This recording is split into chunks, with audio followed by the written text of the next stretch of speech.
Hello, good afternoon, everyone. I think we're going to go ahead and start this evening's program, and just wanted to introduce myself briefly and share a little bit about why I'm so excited for today's screening and the panel discussion, and most importantly, for the work that you all are engaged in through the various organizations that you're a part of, and really connecting, or I shouldn't say connecting, helping to unleash the real, I think, sort of deep-seated commitment that the Latino community has to the environment and to conservation issues. So my name is Julie Chavez Rodriguez. I'm a Special Assistant to the President for Public Engagement here at the White House.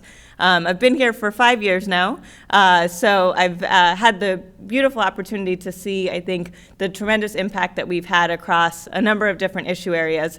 But I will say that I started my journey with this administration at the Department of the Interior. So that's why I'm so excited to be here today, to see the faces, in this room, to be able to see, I think, the transformational sort of efforts that we've been able to bring to bear to really and effectively engage communities of color in the great outdoors, in environmental issues, as well as in conservation issues. When I started with the Department of Interior, it was in September 2009. And then Secretary Ken Salazar had a very important mandate for all of us. And it was about making sure that we were engaging young people of color in the great outdoors. And I first started working as his deputy press secretary, but then all of a sudden found out that they were starting to build and create a new office within the Department of the Interior called the Office of Youth Programming and Youth Employment. And I had had some experience doing service learning work and working on youth development programs, and so they asked me if I would help to lead this office. And over the course of at least the year that I was there, we were able to increase, youth internships and really targeting youth of color by 50%. And just last month, I was able to join Maite and others in sort of recognizing 50 of those Latino interns that were placed in our national parks throughout the country. So for me, it's just an exciting sort of, as we start to close out this administration, to be able to see how much has happened over the course of the last 8 years. And a huge part of that is really thanks to each and every one of you all in the room. One thing I like to say as I reflect on sort of why the president even ran for office to begin with was the fact that, he ran for office not because of what he could do, but because of what we could do together. And he said that, if we, on this journey actually are able to win the election, we're going to do more than just, win an election. We're going to actually be able to transform government and make sure that government is really reflecting the face of America today. And so for me, it's an honor to be able to open up this evening's program, to be able to highlight, again, the tremendous accomplishments of the panelists you'll hear from, but then also the film itself. And I was, speaking to Jose briefly before I came up, and he was talking about just the origins of the name, the notion of Estamos Aquí. Some of you all have probably heard that whole adage about the fact that the Latino community has been a part of this country forever, right? That notion that we didn't necessarily cross the borders crossed us. And I think that that's an important part of what this film is conveying, is that we've been here, we've been in this country, we've been in this space of environmentalism, of conservation, of a real, ethic to not just to our communities, but really to the sort of environment that we're a part of and that we live in. And so it is about unleashing that kind of real sense of commitment to our land, our waters, our great spaces outdoors, but also thinking about how are we inspiring current and future generations to really find that connection for themselves. I know for me, growing up as a kid, some of my most amazing experiences were going to White Sands, New Mexico, and being able to explore that area. I grew up in the state of California, and so of course we have a wealth of national and state parks that are, run kind of up and down the state. And so going to Yosemite and seeing and trying to, as I always did as a kid, trying to hug a giant sequoia, which obviously I'm a small person, so that was a little ridiculous to even think about. But those were some of my earliest experiences, and those are the things that I really cherish. And that I think we've helped to continue to preserve. Folks know that this president has been able to protect more land than any previous president. We just designated our marine area as a protected space. We've set, I think, a new path for what it is that we can do as a country to ensure that these great places and spaces that we know and love and that are a part of who we are and part of our childhood are ones that are really, protected forever. And that it's not something that when I get older that I have to tell, my nieces or my nieces' children that, oh, well, back in the day, we used to have these beautiful landscapes and these beautiful areas, but it's actually something that we can show them and something we can bring them, make them sort of a part of. And so I'm just really excited to be able to kick off today, to welcome you all to the White House. But more importantly, just hopefully, in hearing from folks today and seeing the film, it also inspires all of us to sort of, to really take on that call to action and to be able to do more with, whether it's in our personal lives or professional lives or helping to involve, more young people. Seeing so many of the young faces around the room and maybe the youngest face that I see right here in the second row. That's what it's about. It's about making sure that we're giving back, and it's about making sure that we are also bringing the next generation up with us. So thank you all so much for everything that you do. Thank you to the tremendous, work that went into this film. And also, I was remiss for not thanking my colleagues at the Council on Environmental Quality for hosting today's screening. But we just really appreciate everything, and we hope that you all will continue to run full speed ahead with us, since we still have a lot of work to do, even though our clock is ticking. But as the president reminds us, constantly, big things happen in the fourth quarter, and I think we can all attest to the fact that we've done a lot of big things this fourth quarter. So thank you all very much. Enjoy the film and the rest of the program.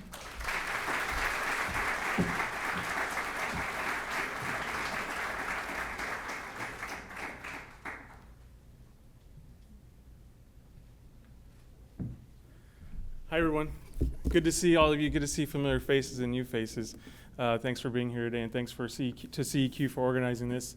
When I started in the administration in 2009 with Joan Padilla and Ken Salazar at the Interior Department, I don't think we would have imagined being at this place where we have so many conservation leaders and a screening of a film focused on Latinos in the outdoors and conservation here at the White House. So it's a special thrill for me and for all of us. And we've been in this administration for a long time, but this is still special and it doesn't get old for us. So it's great to be here with all of you. I'm Francisco Carrillo, the Deputy Assistant Secretary for Intergovernmental and External Affairs at the Department of Energy. I know some of you are thinking, why is energy here and involved in a conservation effort? But actually, when I first started at DOE, Secretary Moniz and Secretary Jules signed the Manhattan Project National Historic Park, which designated 3 sites dedicated to the Manhattan Project that are co-managed by NPS and DOI. So it was a thrill to actually see that my first month of leaving Interior and starting at Energy. And like I said, I started at the Department of Interior with Ken Salazar. Julie Rodriguez, who you just heard, was also part of that initial team. Joan Padilla and a few other colleagues who are focused on getting folks outdoors, especially diverse youth and underrepresented populations. And we've made a lot of strides, and it's shown here by the leadership of our partner organizations like Latino Outdoors, the Latino Conservation Alliance, and the great groups that support those efforts. I can name quite a few, and I see some leaders here who support those efforts, so I just want to give you all kudos. There's also a growing momentum, a growing movement in the diverse, the minority communities really advocating environmental justice, climate change, and clean energy, which is huge because I remember working for Secretary Salazar and a lot of Latino organizations, a lot of organizations, period, that were focused on Latino issues weren't really talking about energy and the environment. So we made big strides, thanks again to the leadership of conservation organizations, Latino conservation Alliance, Green Latinos, and others. And now we have this tremendous pulpit here, thanks to the great work of all of you, where we get to showcase a screening. And so I'm just honored to be here and thankful to all of you for your work, because you guys are the ones who are pushing us, pushing the administration. You have obviously the leadership of the administration, the White House, Council on Environmental Quality, Office of Public Engagement. It really goes up to the higher ups, to the president himself, who's dedicated his administration to preserving these lands that tell the full story of America.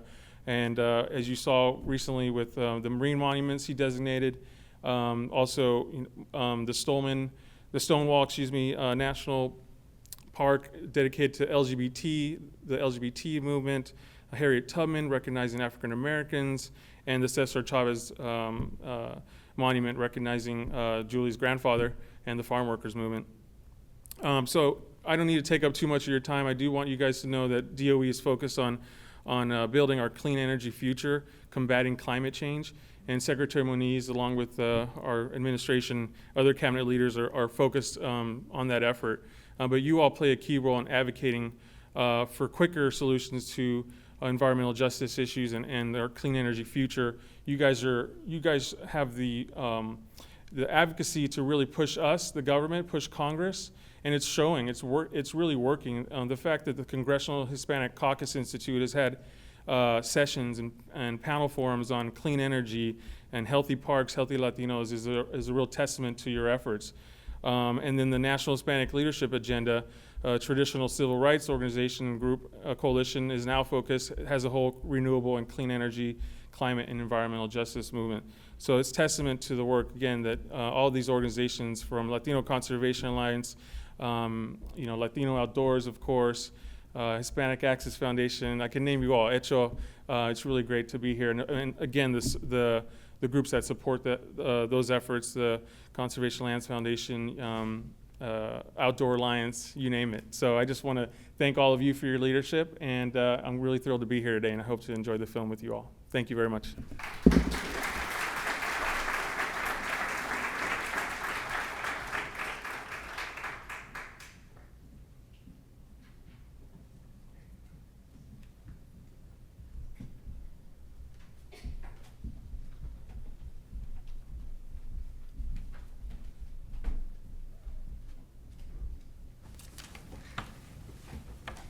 Good afternoon.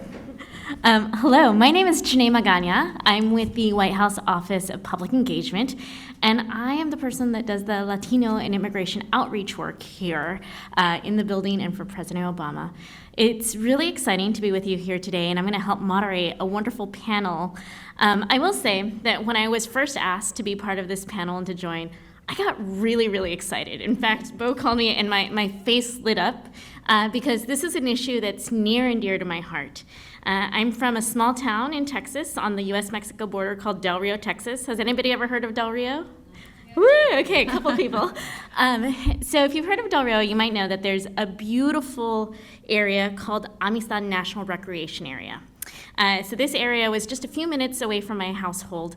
I grew up in a very modest home, but every day in the summertime, my dad would get home from work and he'd say, "Vámonos, vámonos, we're going to the park." And we would take off and we would go to this national park, which had a beautiful lake that was shared between the US and Mexico called Lake Amistad, which is Spanish for friendship.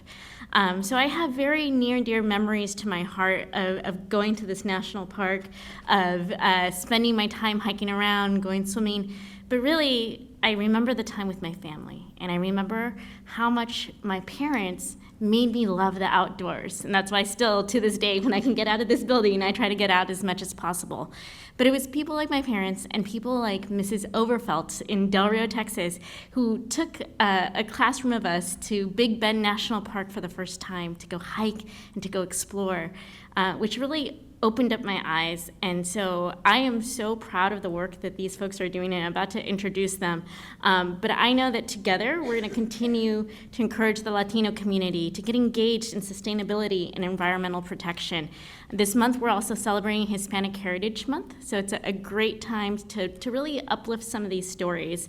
So I'm very honored with us today to have, first I'll introduce Nidia Gutierrez, who's a Latino Outdoors coordinator in Washington, D.C. She's a Texas native, welcome, who's worked on a variety of coastal research and restoration projects, and currently is an associate at the Dewey Square Group, working directly with DSG's Latinovations team to collaborate with national and regional Latino organizations and coalitions. Welcome. Thank you. And then to the left of her, we have Eduardo Gonzalez, who is a Latino outdoors outing leader in Sacramento and a student of natural sciences at California State University, and is also first-generation Mexican-American and has also worked for the United States Forest Service. Thank you for being with us today. And then to the left of him, Juan Tellez, did I pronounce that right? Very good. Is a Latino outdoor regional coordinator for California in the Central Valley. Juan lives and works out of Modesto, California, and is also a national leader as part of the Natural Leaders Network. And then over here at the very end, we have Raquel Rangel, a Latino Outdoors Regional Coordinator for California and Central Valley.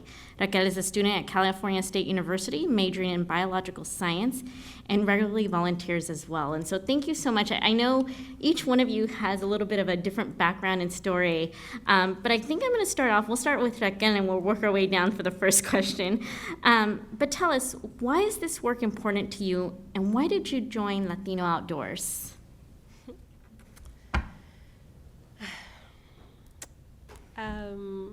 I think I believe I joined Latino Outdoors when I was about to change my whole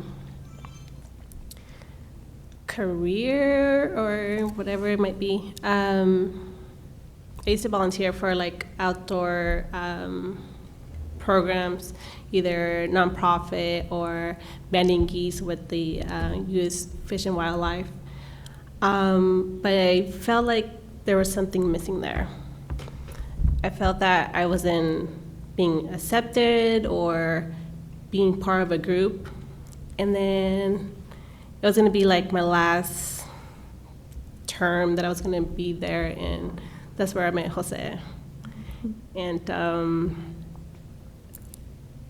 I saw like somebody like me doing the same work that somebody else cared. And it's just like this like whole connection, like feeling that you just get.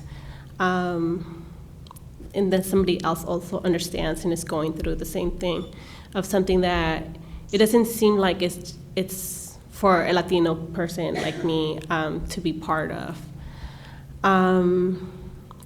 And I like the whole mission that Latino Outdoors has, and just to get others and that have the same common goal and try to get more of the community out there as well. So I think that was one of the reasons why I wanted to. Thank you, Raquel. I appreciate that. And now, Juan, can you tell us, why is this work important to you? Why did you join Latino Outdoors? I joined Latino Outdoors 3 years ago. And yes, Jose recruited me. It was his grand plan, grand idea that we would be here eventually. And, It and worked. So, I mean, I don't know if he thought that specifically, but I think for me, I grew up in a single-parent household. My father had left, and I'm multiracial. I'm white, and I'm Latino. And so for me, growing up, I wasn't connected to my Latino culture as much as I had wanted to. And so through bits and pieces, I was able to gather part of me. And then when Jose approached me, he was like, you know what, like, we're doing this. I know you like to get outside. Come join me for this idea that I have. And for me, it was extraordinary because not only was I able to get outside and be with people like me, but also like immerse myself more into my culture that I had missed for so much of my life. And now, 3 years in, I am extremely proud to say that I view Latino Outdoors as a tool of creation that we can build in each and every one of our communities all throughout the nation. And my colleagues and most of the individuals that know about Latino Outdoors has a great opportunity to do the same thing in their own communities. Thank you. That's wonderful. Eduardo, tell us a little bit, why did you join? What does this mean to you? Why is it important to you? Great. So much like my colleagues here, it all starts off with a conversation that I had with Jose, a phone call, of course. But there is some substance behind it. So the idea of just like throwing this idea, I had the privilege of working at an outdoor school right out of high school, where I had just this wonderful opportunity to work with 5th and 6th graders and taking them out into the woods. And for me, that was my very first experience with the forest. I didn't see a forest until I was in the 5th grade because of one of these camps. And when I left, I felt a little empty, and I felt that I was missing that part of me. Like, being able to take out kids felt special and something that needed to happen. And when Jose approached me with this idea, it brought back that hope that, yes, we can keep this work going. It doesn't have to be at an established school, but it can be with our communities just by us acting as youth that have a passion for this work and that believe in it. So I found a home. I found a place that I felt that my identity was validated as a Latino and as an outdoorsman. So I'm grateful for that. Yeah. Thank you so much. That's great. Nydia, tell us, why is this important to you? Why did you join? Well, I share a little bit of your passion. I'm also a border town person, grew up in Brownsville, Texas. So I had the privilege and the honor of experience what it's like to be in the outdoors in terms of the beach. So to our east, we have a 27-mile long island named South Padre Island. And as a kid, that was a vacation. We didn't come from wealthy means. So for us, a vacation in the summertime was taking a 20-minute drive east to South Padre. And as a kid, experiencing that freedom, experiencing the sunset, experiencing just being able to run around and the camaraderie that comes with a beach like that. Because in South Padre, you're kind of able to just get on the beach, pitch a tent and hang out as long as you want, build a fire. And it brought everybody together. And it was those moments that make you realize that this is something special. And that led me to, at the University of Texas at Brownsville, I graduated with an environmental science degree. And actually straight out of college, I ended up serving with the Obama campaign, doing fundraising out of Austin, Texas. So once I got to DC, I started doing more policy work.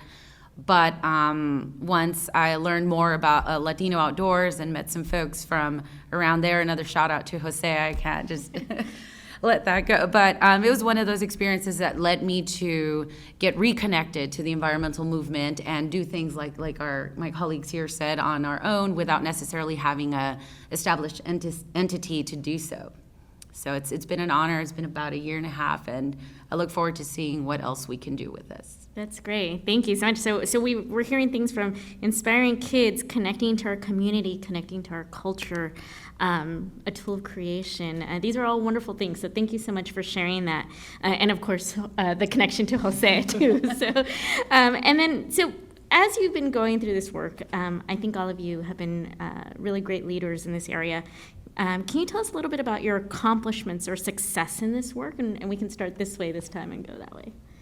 Sure, and what I'm seeing here more of is we're starting to develop lasting relationships with the agencies, with National Park Service, who we've partnered with a lot. They've given us the opportunity to utilize some of their resources, including bicycles, or attend a park after dark and build an event of which is close to the public but is open to the groups that we bring in. And using that as a camaraderie and as an opportunity to show folks what is out there. And what's really fulfilling to see and to hear is that folks who've been in DC who are transplants from other regions and across the world, and they tell me, I'd never knew about this is in my backyard. I can take the metro, get on to Kenilworth and experience the ponds and go birding. And that's kind of what's more of an accomplishment for me, is seeing people that are now doing that on their own, that they're now able to take their friends out kayaking and experiencing all these other things. And I still have yet to see everything that is available out here, so I'm definitely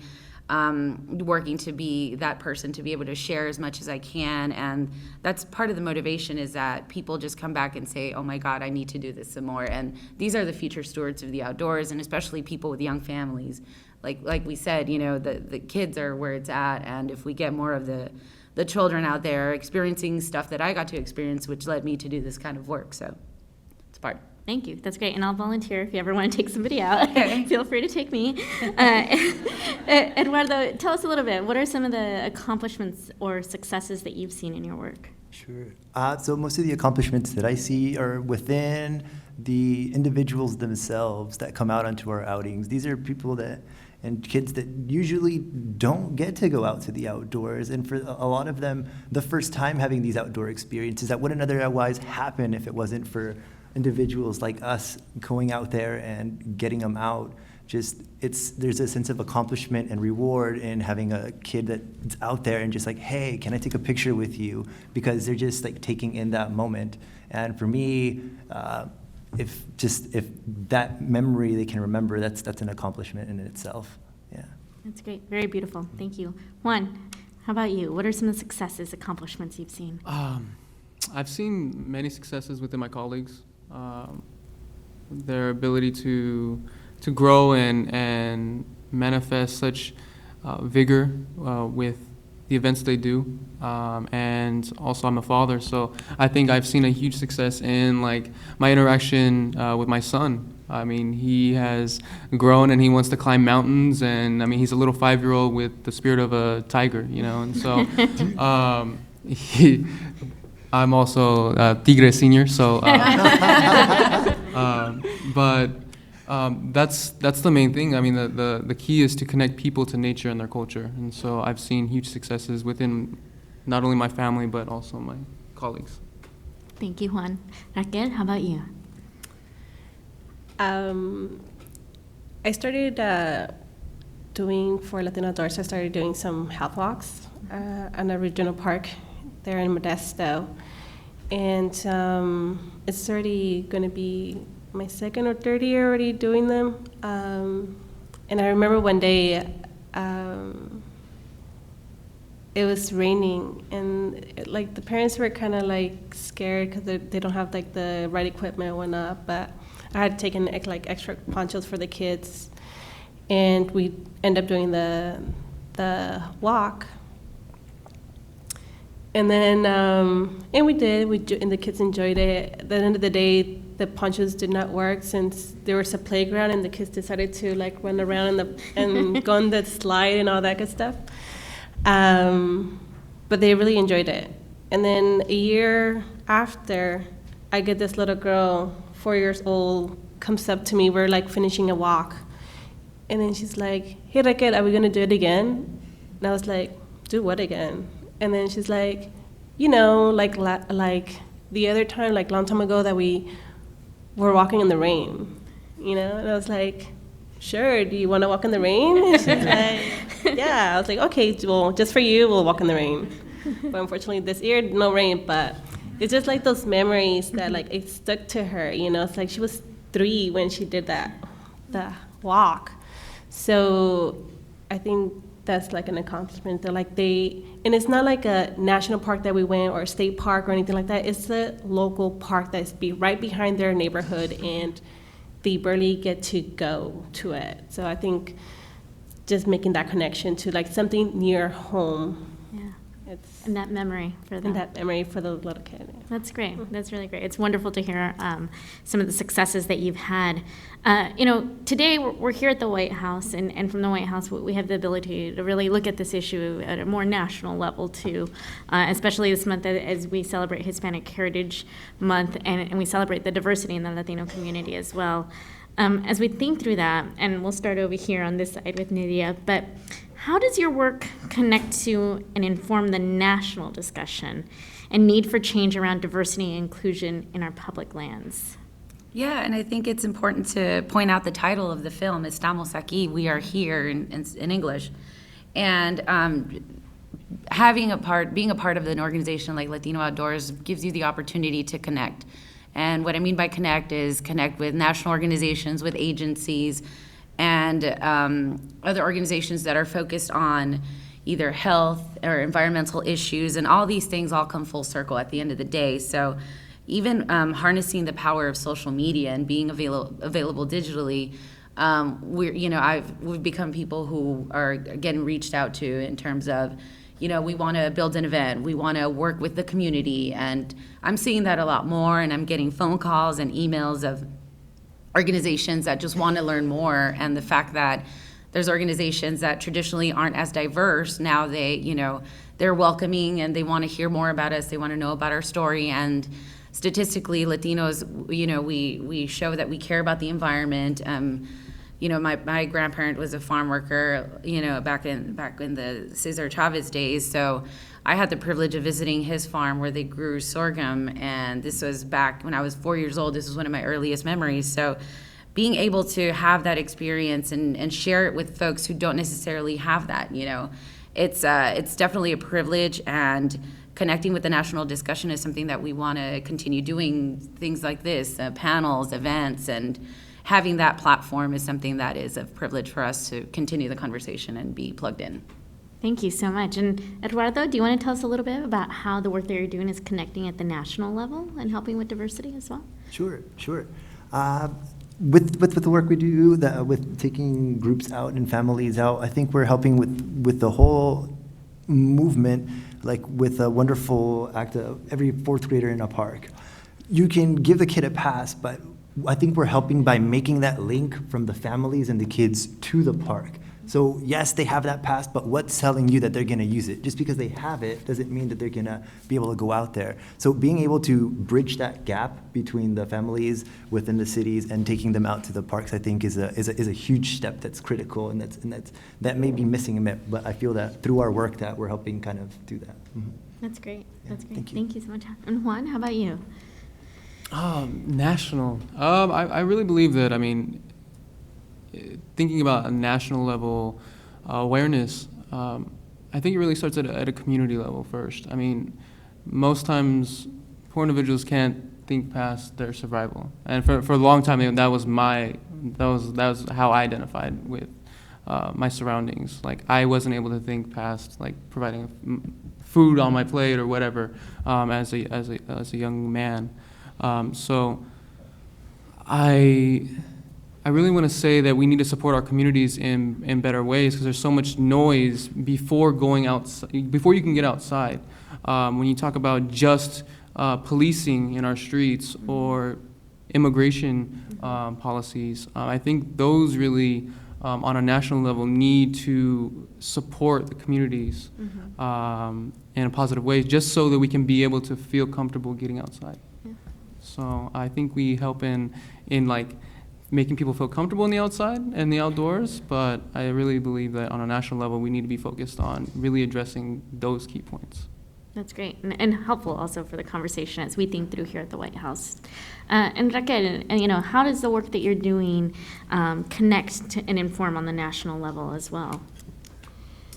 Yeah, I have to agree with mi colegas aquí. I think it starts at in the community level as well, starting with each familia, being able to take them out. I sometimes think to myself, should I target just the youth, or should I target college students? Should I target parents or whatnot? But then I always think back, and I'm no, I'm just going to invite the whole family, because the kid could experience his experience either at the outdoors and goes back home and tells the parent, and then the parent's I don't know where you went, so I can't take you back there. But me trying to get the whole family out there, teach them the process, other things that they need to do or take, or how to look into research on to the park. I think it gives them more of a connection, and then they start creating memories. They start thinking about conservation, how to keep that the environment healthy and whatnot. Yeah. And I think that will also just keep growing as continue to build off that. Yeah, no, thank you. This is really helpful too, to see how the work that you're doing at your community level does get to DC here in today's panel with this audience, and you're able to share those stories. So you're definitely making a huge impact. I think some of you have shared a little bit in your conversations just about that connecting to the culture and the work that you're doing. But I want to dig in a little bit deeper. And the next question is really, how does your cultural identity inform this work? And really, I'll open it up, whoever wants to answer this first. But tying that cultural identity to the work that you're doing, and want to dig a little deeper here. So anybody like to take that first? I'll go ahead and take some. Well, like I mentioned before, we try to dig back as far as we can to see where my family originated from and our history. And unfortunately, we haven't been able to dig so far back as we'd like to. But just being able to, as a kid, like I said, when I was 4 years old, I visited my grandfather's farm. And seeing how they lived, and it was an acre of, at that point, it was dried up land, but they had a hut the size of like this part of the room, and seeing how they lived and how small it was a family unit of 12 children, and understanding that, you lived off of the land, that's how you made money, and that's how, my grandfather supported the family. So I'm so thankful that they were able to take me and that I was able to remember as a 4-year-old. But harnessing these stories and reminding myself that we're all here for a reason, and every time I do an event or anytime I'm presented an opportunity, I think of them and I think of how I'm not allowed to slip, where I have to do the most I can for the people whose shoulders I stand on. So I think a lot about birding when I think about this, as some folks might know that I'm a birder. And birds see no boundaries. They see no of our invisible lines called borders. They travel up and down South Central America up to the Arctic and come right back. So I can see the connection between what my family did to get to the United States and build a home for us, and giving me the privilege to be here now in front of you fine folks here. And it just reminds me that it's just like birds. They come up and they migrate to available resources, and to provide for their own young, or to provide for their own living and generations. So that's a way of which I connect the cultural background to what I do now. That's great. That's beautiful. I love that. So anybody else, how you connect that cultural identity to the work that you're doing? Yeah. I think it's mostly sharing stories, like storytelling, because I invite my mom on all my outings that I do, because I want her to get a sense of like the things that I'm doing, and try to see the outdoors in a different way, because the way that she had grown up, didn't have much, and the outdoors was, that's a way of living. Then for now the way I'm using it is for recreational, and I have talked to my dad. It's like, hey, let's go camping, and then he's like, why do I want to be poor? It's like, so it's a different way of perspective to see it. So, but then if we like go and share the same space and introduce them to like a different way, or have a different experience of what camping is, or going hiking, or the outdoors, instead of just what they lived to survive. Mm-hmm. So we try to and that's when I feel like they open up more and share those stories, and then in something that maybe I didn't know, or their grandkids might not know. That's great. Thank you so much, Raquel. Juan Eduardo, do either one of you want to? I think culture. I mean, along our Latino Outdoors adventures. I mean, I've seen us bring like piñatas to a state and national park. I mean, and just having that sense of togetherness. Bumping Latino music as we drive up to the campsite. Things like that really emphasize our identity and the things that we enjoy. And bringing that to the campsite, bringing that to on the hiking trip, and so just that in itself is something to be proud of. Yeah. So. Yes, thank you, Eduardo. Great.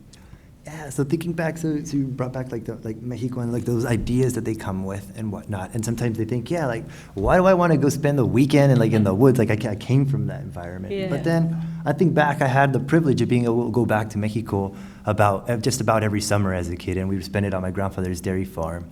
And we'd be like just working the ground, like working the land. And on weekends, though, we would have the opportunity to go down to what they call the Pánico. It's the river, part of the Green River that runs part of the area. It's like this beautiful section, rocky, and I kid you not, there's carps the size like this, like out there.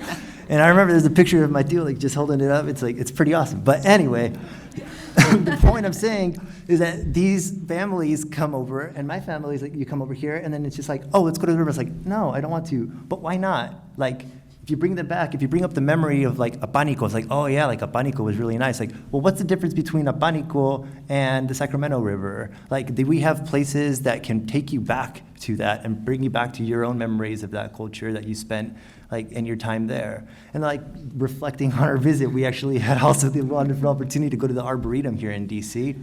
And just walking around there, like we were finding plants like arnica. I was like, oh yeah, I know what my grandma would be saying. It's like, oh yeah, it's like, oh, that's good for the toothache, you know, just like put it in your mouth. Or like cola de caballo, like the horsetail or whatnot. It's like, oh, that's good for riñones, you know, for the kidneys. So when we take our families and the kids out on these hikes, we're able to tie these cultural pieces together and bring them back to what they know. And now they have a new relationship with that landscape. It's like, oh, this is very much like my home, and this is now my home, and you can go back and visit. So we're not too removed, yeah. This is great. I have to say, as each one of you is speaking, I'm listening to my family's voices and hearing the stories. There was the one time my grandma tried to cut the nopales in the national park. I was like, no, Grandma, you can't do that. Breakfast for us. But you know, it's so beautiful to hear these stories. And also, you know, I think back, my family's from central Mexico too, and we did como días de campo, where we would all go out and, you know, just enjoy the outdoors together. And so it's really heartwarming to hear all these beautiful stories. So I know time-wise, I think we're gonna do the last question really quickly just to close this out. And this is something, you know, in all your stories that you've been telling and the work that you've been doing, you've had wonderful successes up until now, right? But what does that vision of success look for our community and for the future in the long term? And so I know we're a little limited on time because we want to get to our next speaker, but we'd just love to hear in just a few words what your long-term vision of success is. Sure, and I'll just do a summarized answer for that. I think part of what I see in the future is getting Latinos in and out. So what I mean is in the environmental movement professionally and outdoors recreationally, so they can be able to bring more people both in and out in those senses. And I'll wrap it there. Thank you. Great. I just think it's about empowering youth like ourselves. I have come to recognize that it has been about those opportunities that we get. Several years ago, I wasn't sure where I was going, and here we are. Estamos Aquí. We're here at the White House. And so I see value in that. So it's about sharing these experiences and taking these kids out and making them own it and feel empowered to go out and change for the better as far as environment goes. Yeah. One of the long-term goals I have, I mean, right now I'm working on building a community center for the outdoors in my neighborhood. And so we have a regional park that's a mile away from the site I've identified. And so, and that our community needs funding for that regional park, which is also a park that Raquel uses for her outings. And so I would love to see support go to more regional parks, and especially in the Central Valley, because the Central Valley, the outdoors, the conversation about going outside, and while these beautiful places like Yosemite and all these state parks are near, we don't have a culture of getting outside. And so I would really love to see this conversation drive my community, the Central Valley, to support the outdoors, getting outside, funding our regional parkways so that we don't have to go across the nation to visit the outside and advocate. So. Thank you, Juan. Second.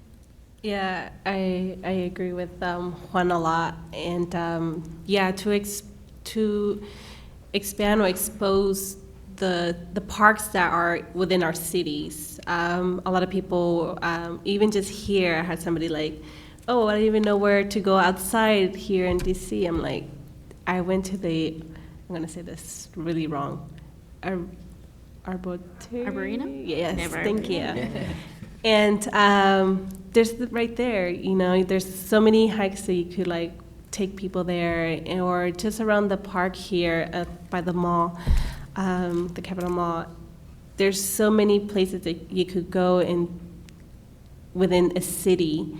You don't have to go either to a national park or state park if that's not on the way. And that's kind of like the same stuff that we have there in the Central Valley. It's so hard to find something outdoorsy that people would like consider it within our region, but there is that thing there, and it's like kind of like what I started doing a program for Latino Outdoors is exploring my backyard, where we'll be exploring different like parks, either regional, city, national parks around the Central Valley, to say, hey, there is something around here to do. That's great. Well, I want to thank our panelists for your time today. Let's give them a big round of applause. Really appreciate you sharing your stories. And I'll turn it over to Bo to introduce our next speaker. So thank you very much. Thank you.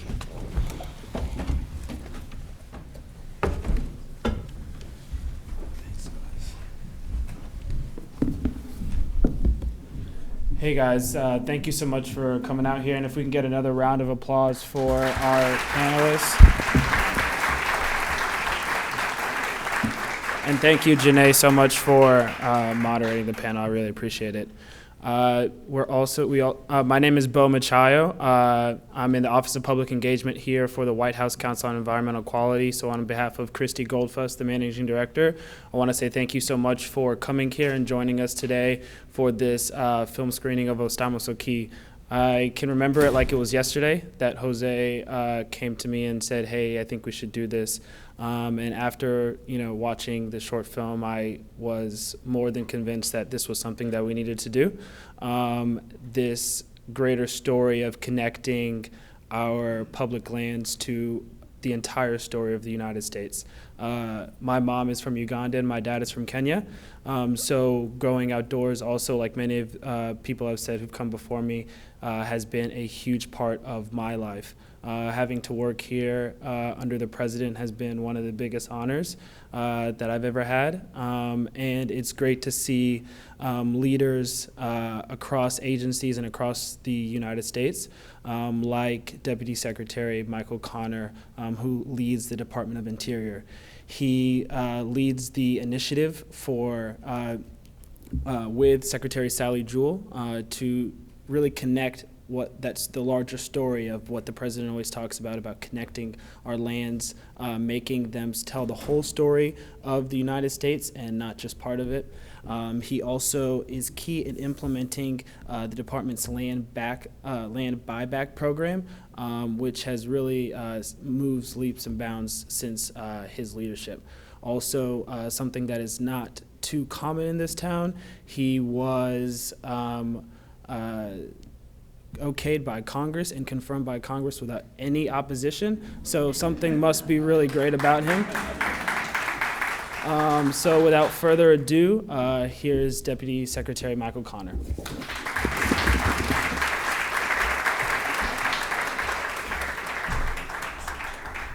Thanks a lot, Bo. What is that? You take what you've got and you run with it, because I'm not sure that without opposition thing could happen a third time. So I don't anticipate testing the waters there. Thank you very much for having me. It's a great occasion. We're here in National Hispanic Heritage Month. Very much appreciate the opportunity. This dialogue, which I think is incredibly important. I want to give special thanks to Jose Gonzalez, Latino Outdoors, for suggesting, pulling this together, having us participating in this discussion. I've got my talk here that I want to go through to let you know what it is that we're doing at the Interior Department. But I got to tell you, I walked into this discussion and it's amazing the things that resonate from a discussion, and all of a sudden I heard my own mom's voice. A little different context from public lands, but I get the point I think Eduardo made, which was, culturally, things don't always apply the way you think they will. I remember after I graduated from college, I moved to Denver and I got a job and was making money on my own, and my parents came to town, and my wife and I took my parents out to this very high-end restaurant in Denver. It was specialized in wild game, venison, elk, sheep, and I take my mom there, and my mom's like, "What are we doing here?" And I'm like, "Well, this is a great restaurant, Mom." She's like, "I grew up eating this stuff, this was our food." And, every iteration I learned a little bit about how she grew up, which was different than how I grew up. But it's very insightful, and I get the point, and it's amazing how quickly that came back into my head as I sat down. These events are important, and the work of Latino groups are just absolutely critical. Hi, Maite. Seen good friends out here. Because America's great outdoors are just as diverse as its people, and they bring unique experiences, and they are unique places. And connecting those cultures, we have not done a historically great job of. We're still trying to figure out how to best to do that. And these dialogues and these connections that we're making and this assistance that we're getting as part of this dialogue is just incredibly important from the Interior Department's perspective. And so we highly value the input, we highly value the advocacy, and most of all, the outreach. Minorities continue to be underrepresented when it comes to visitation to national parks and our public lands. And I think organizations like Latino Outdoors give voice to the Latino community and also remind them that our landscapes are open to everyone. But equally in that bit of outreach and work in the Latino community, it's work that reminds us that we, the stewards of these national parks and public lands, we have a lot to do to make sure that these public places, these treasures of our national heritage reflect the diversity of our country and are more inviting to the diversity that exists within this country. So let me talk a little bit about the need to increase diversity and the actions that were taken with respect to our parks and public lands. In 2015, we drew more than 443 million visitors to our parks, national parks, public lands, and waters. It's no secret that on average that those visitors were mostly older and Caucasian. And not enough of those visitors reflect the fuller fabric of the nation from a diversity standpoint, ethnic diversity, as well as youth, quite frankly. And so I can see some of this changing. I just spent a good 2 weeks in California with my family visiting national parks. The good thing is I don't have to say dragging them to national parks. They actually look forward to every vacation that we've done, which over the last 7.5 years have all been in national parks. And I was surprised. We went to Yosemite, and spent 4 days in Yosemite. And maybe it's reflective of advances that we're making. Maybe it's just me being a lot more sensitive to the issue. But I did sense, and it was California, there was a lot of diversity, particularly Latino, particularly young Latinos who were hiking and experiencing the park. And maybe that is because it's California and it's more accessible, but maybe it is the more and more, particularly in a centennial year where the word is getting out and we are increasing visitation in a more diverse fashion. I certainly hope so. But even with some progress, for too long, national parks have ignored important parts of our nation's story. And it's very rewarding for us at the Interior Department to be part of President Obama's administration and to recognize what he has done personally using his own authority that he has to expand the story and make our national parks, public lands, and national monuments more relevant to all Americans.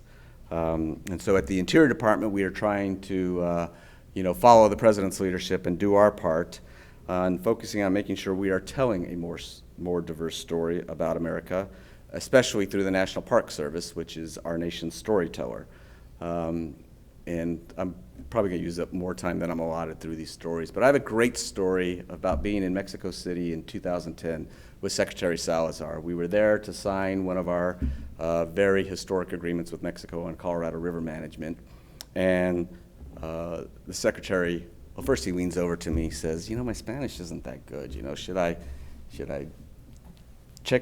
try it out here, or should I just talk in English? I'm like, are you kidding? You're asking me? I'm the Latino background and I don't speak Spanish, even though my mother's fluent. You should use your Spanish. So of course he spoke in Spanish, which immediately gave him a very warm reception there.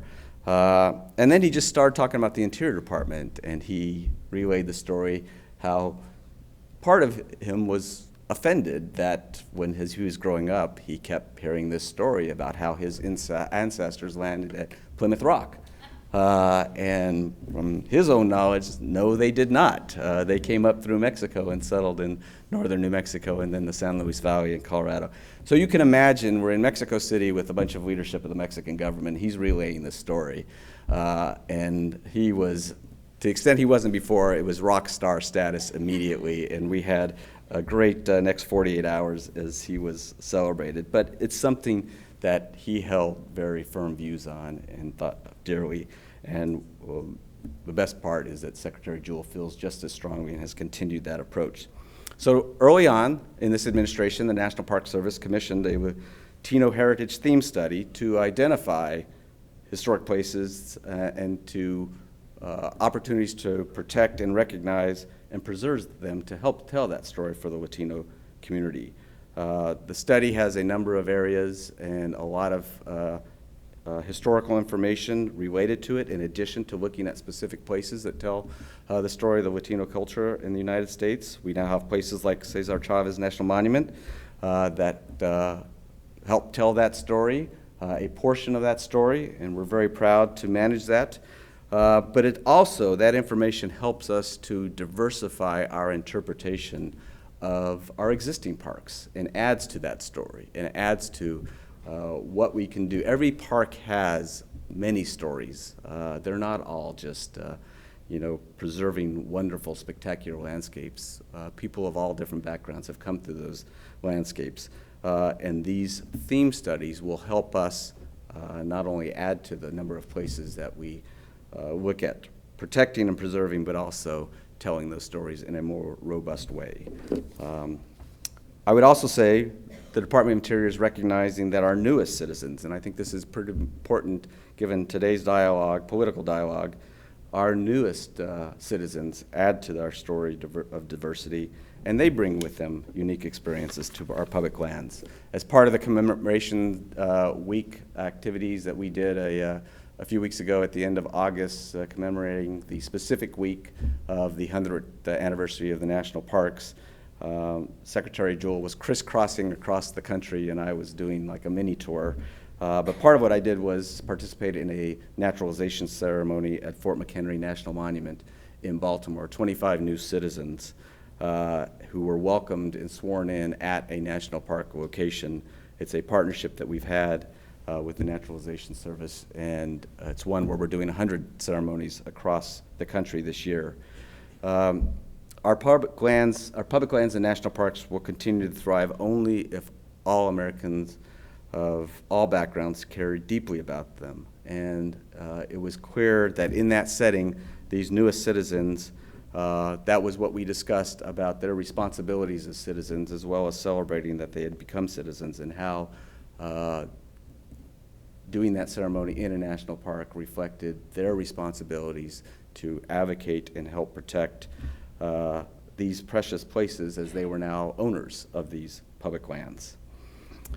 In addition to what we're doing at the National Park Service, diversifying our approach and expanding our outreach to different communities involves engaging youth.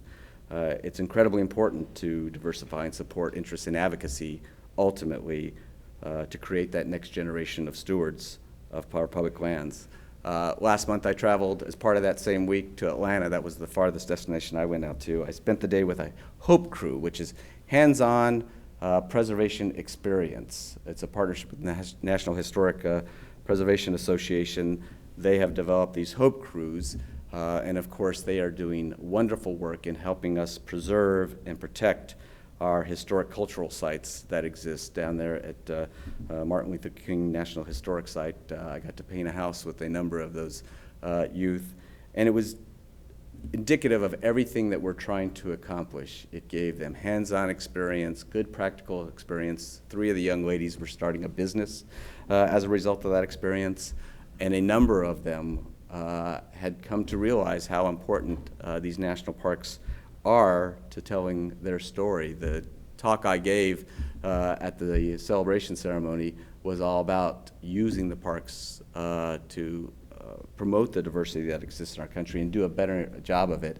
And I don't think I've ever had more people come up to me afterwards from all age ranges saying they had not thought of the parks that way. It's clear that when we do this outreach, when we try and include a broader audience, that it's received very well. And so doing that, particularly with youth, for all the benefits it gives them as well as gives us, is incredibly important. And as all of you who know Secretary Jewell very well, this is her passion. Working to ensure a new, diverse group of young people will be ready to become the future of conservation in this country.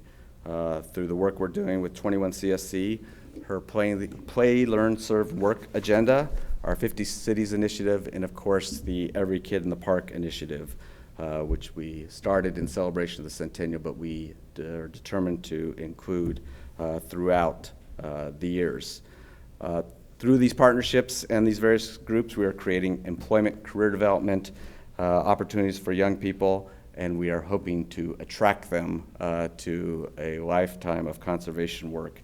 And selfishly, we are hoping to reap the benefits of their experience and their interest in becoming stewards of our public lands. We are having some success with the National Park Service. We have the Latino Heritage Intern Program, which I think is growing in interest level in the Hispanic community, as well as our ability to bring young people on. BLM's Colorado Diversity Intern Program funded 21 diverse youth in FY 2015, and 76% of those youth were Hispanic. And so we are working to identify more opportunities, and quite frankly, we need to do that. It's been a little frustrating at the Interior Department. As a Bureau Director, I ran the Bureau of Reclamation before becoming Deputy Secretary. We have focused a lot of time and effort in trying to move the numbers and increasing the diversity of our workforce. We have done that with hires, but it's not shown through retention at times. So we've got a lot of challenges in front of us. And we know there's an active dialogue going on about that. And we share the concerns, and we are intent on doing what we can as administration officials of putting in place a solid foundation to move those numbers after we're gone. And of course, we have a dedicated career staff who are equally up for that challenge. Let me just add, these programs, this outreach, this exposure, it works. For me, it's not just professional, it's personal. I have kids in the age range where we can still hopefully influence and motivate them through creative means. So we have, I mentioned, we have done almost exclusively national park vacations over the last 7 years. It's translated into my own son, who's now a sophomore in college. After telling me for years, I'd never want to do that government stuff you want to do. He's in a natural resources outdoor recreation program at Colorado State. He was part of an SCA trail team back in the summer of 2015. He did not do this past summer, but he wishes he had now, so I have that to hold over him. And there's just both. My daughter, similarly, she doesn't have that level of interest, but boy, does she like to recreate, and she likes to be in these outdoors, and she loves our vacations. So anecdotally and professionally, I think this outreach works, this exposure works. It works in people in different ways, and it just shows if we invest the time and resources and effort to carry out these programs to diversify our approach, I think we will be successful, but it needs to be a sustained effort. And we, as I mentioned, are committed to doing just that. So those are the various things that we have in place. Those are the programs, initiatives that we want to institutionalize moving forward to give you all a strong foundation to continue that advocacy as we move forward. I think we're making a difference. I think the President's leadership has been incredibly valuable and given us a lot of space to work. And the job now is to continue those efforts through the next 8 years. And whether we're doing that on the inside or the outside, I think we're all going to keep doing that one way or another. So thank you very much for your time. I've probably used more than my allotted time, but if there are a couple of questions, I'd be happy to try and give the best answers possible. Anybody? Oh, yeah. Why do you not mention national heritage areas when you talk about story keepers as the National Park Service? I have seldom heard national parks employees talk about national heritage areas. And I am a recently retired National Heritage Area ED, which is why I bring up the question. There are 2 within the United States that focus on Latino heritage, but it never rises to the top. Northern Rio Grande and Sangre de Cristo National Heritage Area. Right. And those are ways to tell that story that has been buried, but why are they never spoken of? I think it's a couple reasons. From my own perspective, it's an oversight. There is a lot of support within the National Park Service of touting the benefits of national heritage areas, quite frankly. It always is a tension in the budget discussions, and that's, I think, somewhat why it flies below the radar screen. But as far as the idea of including them as well as national historic landmarks, that's all part of what we're talking about of trying to elevate and tell the story. Quite frankly, I think it's an oversight on my part not to mention it and to tout that that's part of what we need to be doing, is including those areas. And as you know, the communities are so supportive of having those areas. They're proud of them, and they do represent a capability to tell part of that story. I think you're right. So there's a lot of efforts being put on by the Department of Interior and other public lands agencies to diversify their workforce. And my question is there any kind of plans to make sure that that diversity doesn't just stay at the bottom in terms of our park rangers and those that work in our parks, but folks in the regional directors' offices or here in Washington that have kind of decision-making power, that they also are representative of our nation's diversity? There's been a lot of discussion about and that's part of the retention issue that I think we've found, is to bring in, diverse employees at the ground level and try and quickly promote them. And those opportunities don't always arise as quickly as we'd like, but it's because also we don't have enough of those folks at the ground level. So I think the discussions I've been part of, it's that we do have to, ensure that there are opportunities to move up, and people see the success in their own career. And we do that by ensuring that, there's a diverse pool of people that we can look at those jobs. But I think equal to that, or even more, people are still of the view we don't have enough of those entry-level diverse employees. And so that gets back to the internship programs, the opportunities, and then now what I think, one of our objectives is we've gotten new hiring authority, which allows us to take from those training programs, those internships, and bring people on. What we found out is those authorities don't actually work the way we thought they would, but that's okay. They're in place. It's easier to amend and give the time, adjust timeframes, make them a little bit more user-friendly. I think that's a big objective before we leave. So we've got to work on it on both levels, but I still think, and I think that's part of this dialogue, that we need to get feedback from people and understand what others are saying, is that we just need more diverse at the entry level, and then we will have more opportunities to bring people up the ranks and get them in the middle management than the highest levels of management. Hi, my name is Richard. Rojas. I'm chairman of the Latino Outdoors Advisory Board, and recently the Park Service didn't sponsor the movie, but I think somehow endorsed the movie, the IMAX movie about the centennial celebration. And there was no diversity represented in that particular feature movie. Who's responsible, and how do we make it better the next time? I don't know the answer to your question. I sat and watched that movie about a month ago. It's something that I took away from that.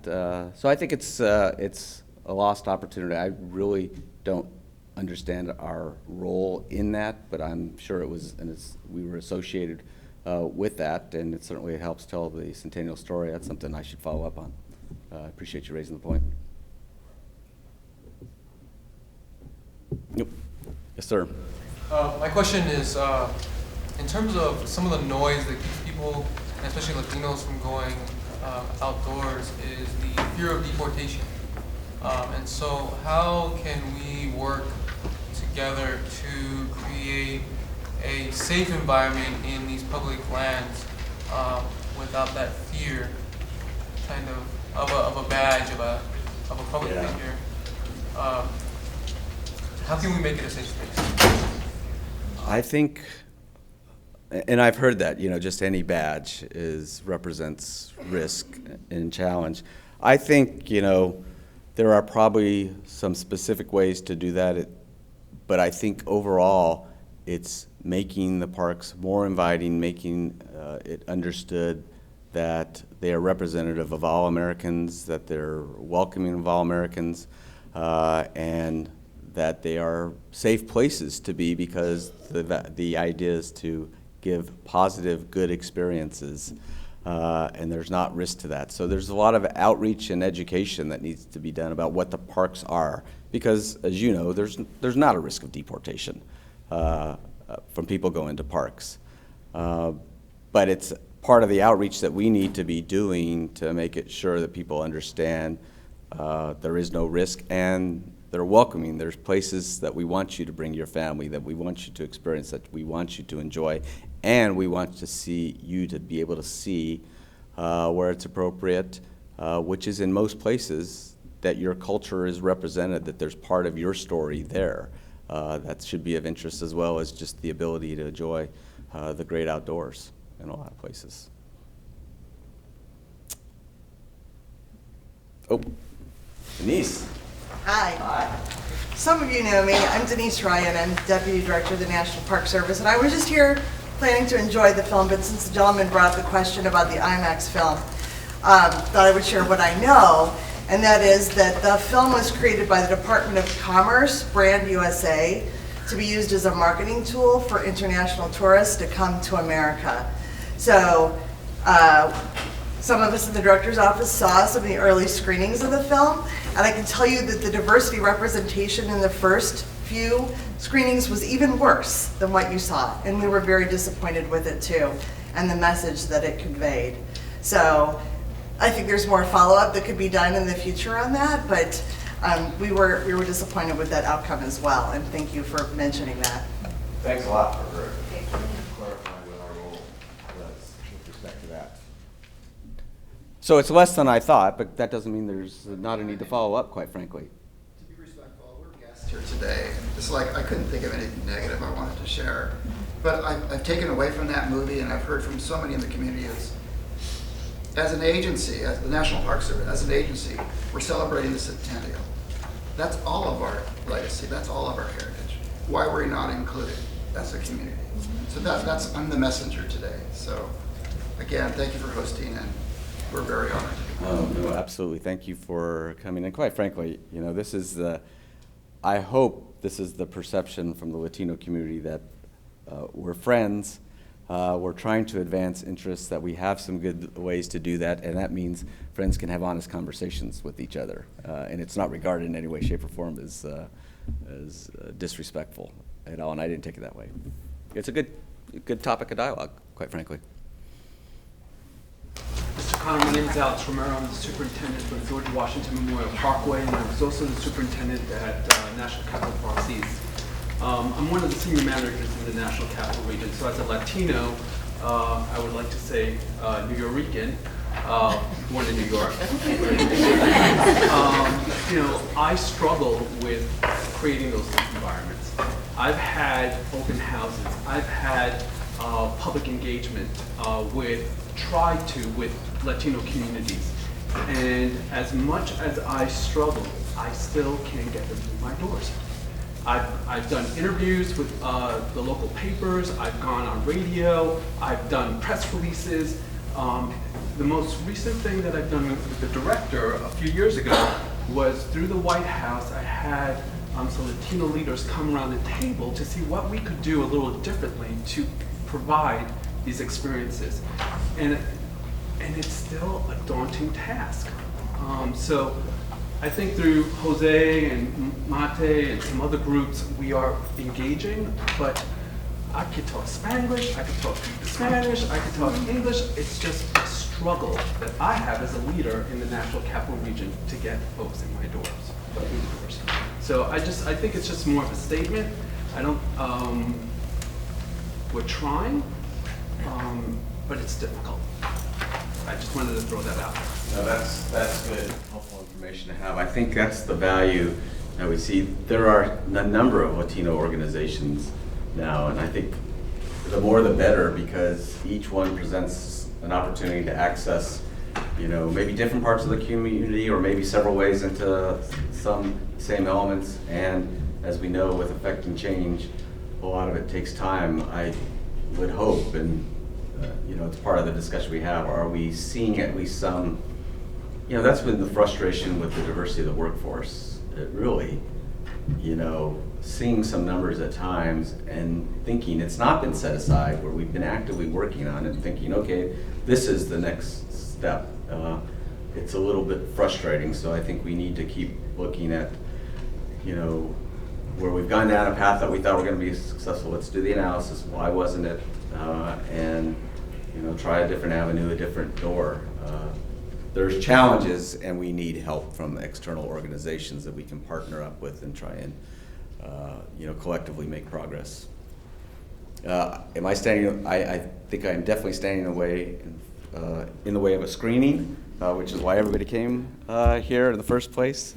But I certainly appreciate the opportunity to have the dialogue with all of you, and to be here and to be reminded of my mother's voice.